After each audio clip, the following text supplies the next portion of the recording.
Today, we're here to consider a number of bills, starting with the Rail Safety Act of 2023, introduced by our colleagues, Senators Brown, Vance, Casey, Rubio, Fetterman, and Hawley. This bipartisan legislation is focused on learning the lessons from East Palestine and helping us to avoid future accidents. This legislation ensures properly trained mechanics will have the time that they need to do their job right.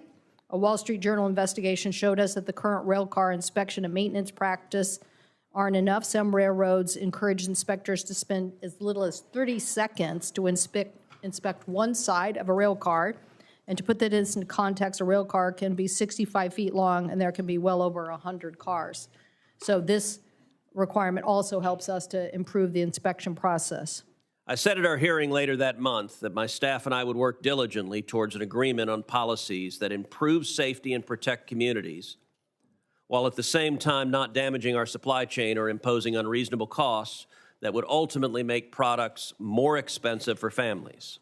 And I applaud the substantial work by Senator Cantwell, Senator Vance, and their staff that's gone into this bill. They are to be commended for their efforts and their passion. But unfortunately, at this stage, I cannot support the result.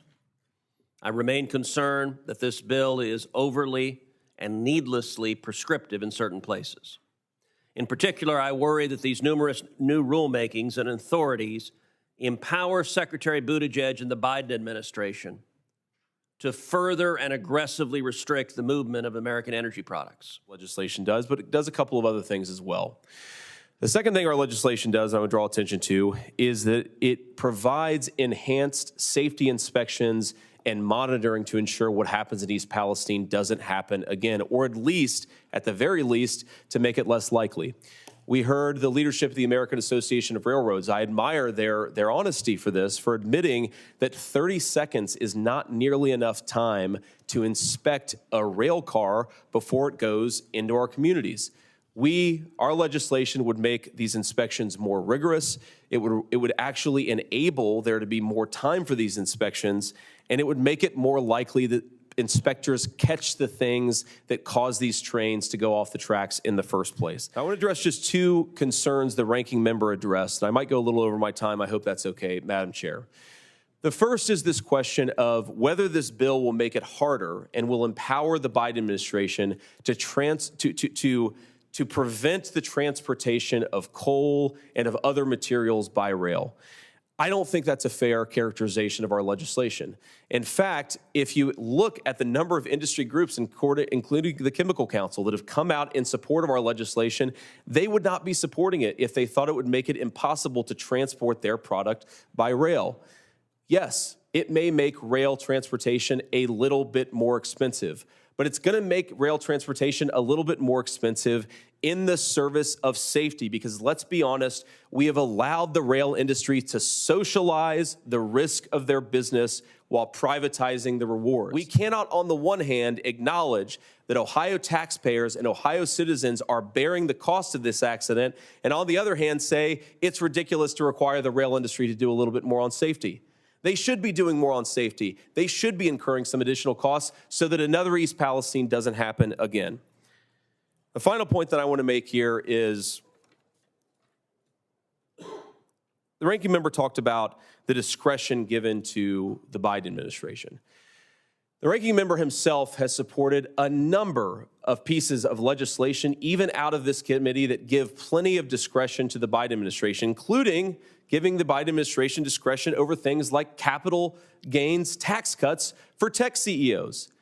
If we can give the secretary discretion over capital gains tax cuts for CEOs, surely we can give the secretary discretion to make communities like East Palestine safer.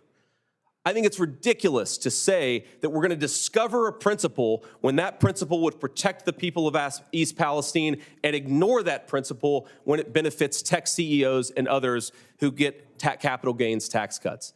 So let's do something here. Let's not rely on vague promises. Let's not send out celebratory press releases because industry has finally decided to make a promise, not to follow through on that promise, but to make a promise. Let's actually do something for the people of East Palestine and all across our country. Let's get the Railway Safety Act done. It's common sense. It's a very narrow piece of legislation tailored to what we need to do to make rail safety a reality in this country. Thank you, Madam Chair. Thank you, Madam Chair. I want to thank the ranking member, the chair, and Senator Vance for their work on the Railway Safety Act. And I know that there's more work ahead on this. But, you know, I grew up in a working class neighborhood and had friends whose parents worked on the railroad. I have friends and neighbors who are firefighters. And when I ran for the Senate, I promised to fight for the forgotten men and women of this country. The people like those who have suffered in East Palestine, Ohio, and by the way, in towns just like that in Missouri. So it's my pleasure to support Senator Vance in this bill here today, and knowing there's work to do. Thank you. Ms. Cantwell? Aye. Yeses are 16, the noes are 11. The legislation is agreed to.